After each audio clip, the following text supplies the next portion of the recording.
On or not. I guess it is. Okay, it is.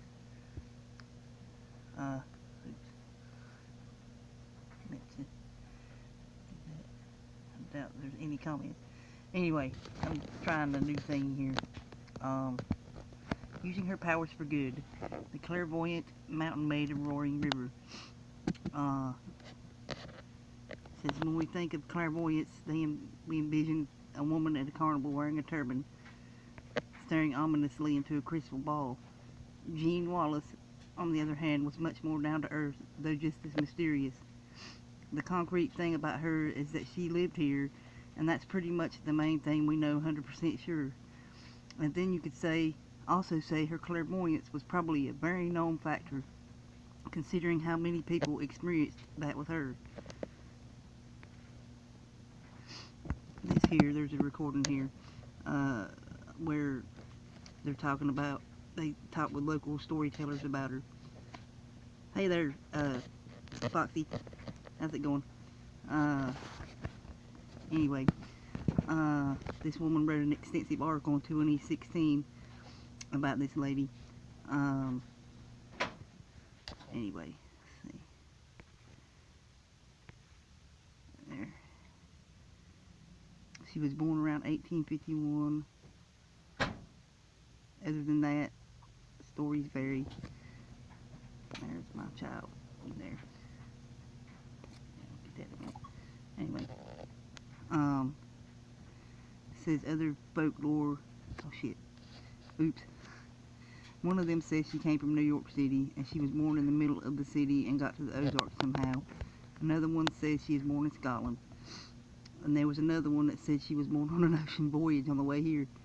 Other folklore says she came to the Ozarks with friends, or perhaps a fiance, to visit Eureka Springs, which was once considered a natural place for healing. Oh yeah, and I wanted to add thanks to Firecat for this here. It's been maybe a month or two. She shared it in her community. Sorry, anyway. Said she trained as a nurse in New York, but said she couldn't stand the knowing whether her patients would live or die. She knew if they were going to live or die. Like I said, she was clairvoyant. She knew. A lot of us out here have this gift. And initially they weren't too keen on having her around. Her gifts, combined with the fact she was a young, reportedly attractive woman living by herself deep in the woods, made her an oddity in Missouri. And she says, this Caitlin McConnell says, I think for people in generations gone by, especially in our area, they might have thought she was a witch and there was something dark about what she was doing, but it's not at all. But as time went on, especially as she aged, people began to see her as a resource. She used her gifts to help anyone who came to her. Dang it. And the town took favorably upon her. And this lady, Tracy Snodgrass, performed as her for historical tours at Roaring River State Park. She says Wallace's father encouraged his daughter to use her abilities for good. Her father told her that she has a special God-given power and she can never use it to hurt another person. She can only do it for good and never for pay. She helped people find objects they had lost. KSMU contributor Meredith Cisco says her own mother, Marguerite Gentry Cisco, was one of these lucky people. Meredith's mother encountered the mountain maid around 1939.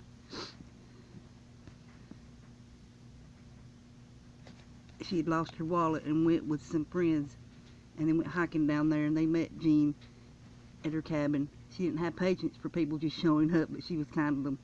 She said, I hope you're not here just to bother me. That's exactly right. That's what we need, natural talent. People using it for good and not for personal gain there. Like you see a lot on the YouTube and in general, you know what I'm saying. People exploiting these gifts and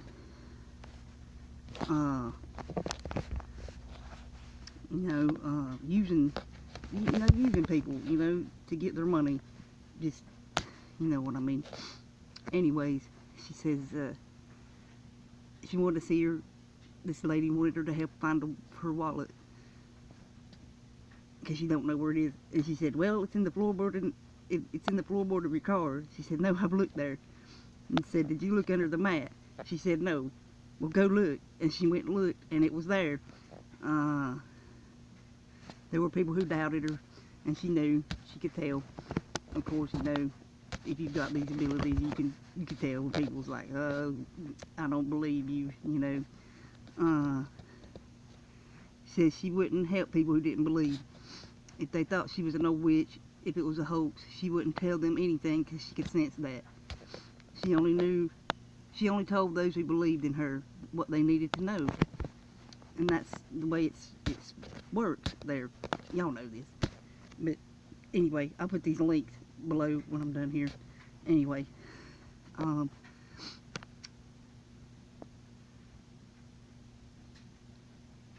see. It says that's supposed to be there. I guess that's that up there, that audio is that song. Maybe. I don't know. Anyway, she never married. She became friends with the townsfolk over time and worked as a nurse during World War I and interacted with the men of the CCC who worked at Roaring River during the Depression.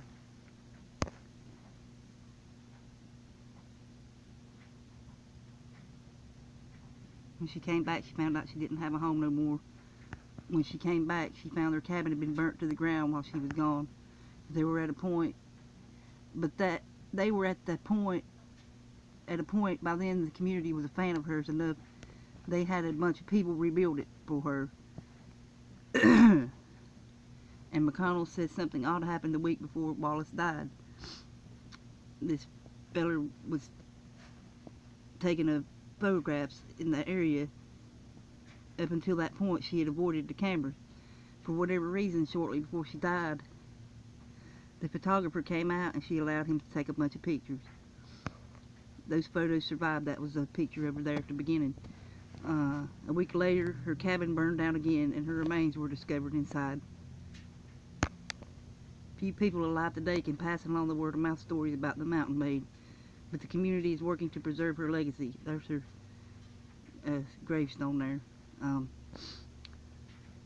In 2006, the Barry County Genealogy and Historical Society worked with Womack Memorial Company to design a new stone to mark her grave. Now her gravestone also includes a brief history of the Mountain Maid legend. And they say at the end here, I think unique stories always grab people's interest and always make them wonder a little bit, and it's fascinating to be able to see the unique things like that just live far beyond their own lives. You know, where are the people like her? You know, people like us that don't ask people for nothing. You know, she didn't ask people for nothing. This little old lady here, she just wanted to help people, and that's what she did, and she was happy, you know, doing that. And here is the search for her here.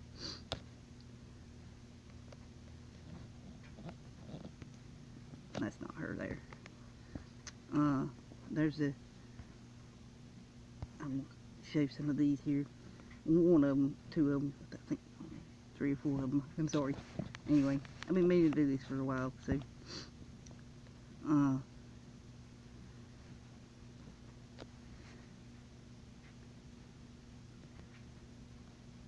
They say pretty much the same things there.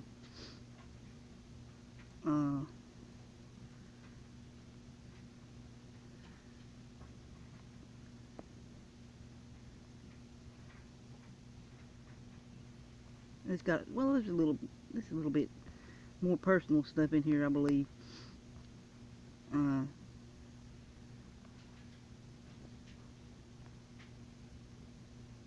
There you see right there.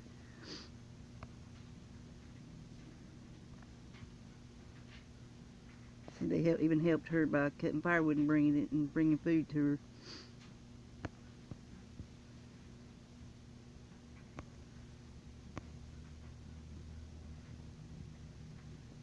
She refused to mortgage her land for financial assistance.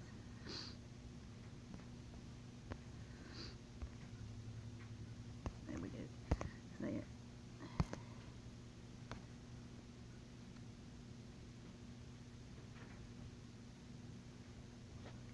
Back of it.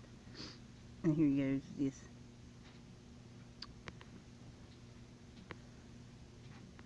That's not much there.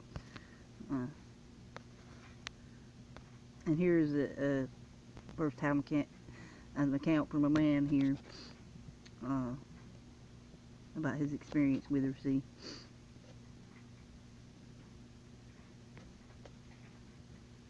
he worked for the CCC, Civilian Conservation Corps.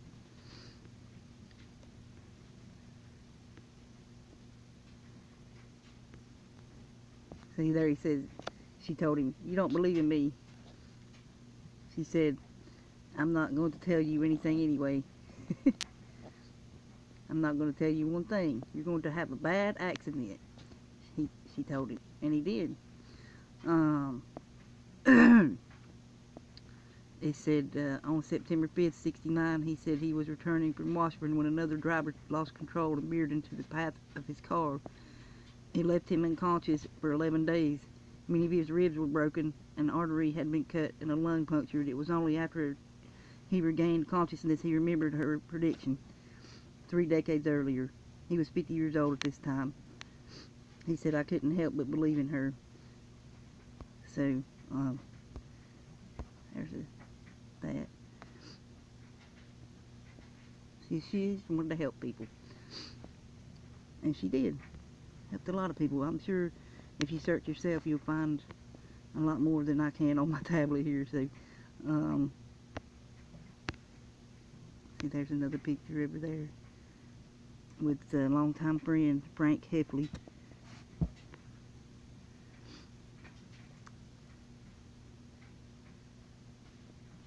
See, there's another account there.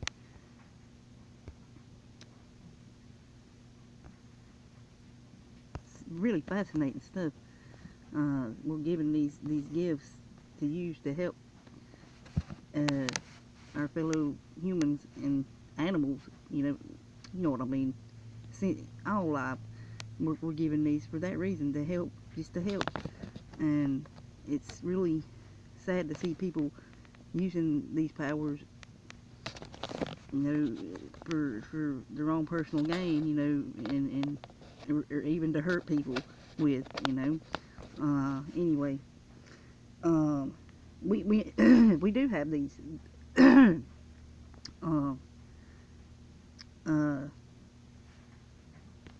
it's just a matter of, tapping into that,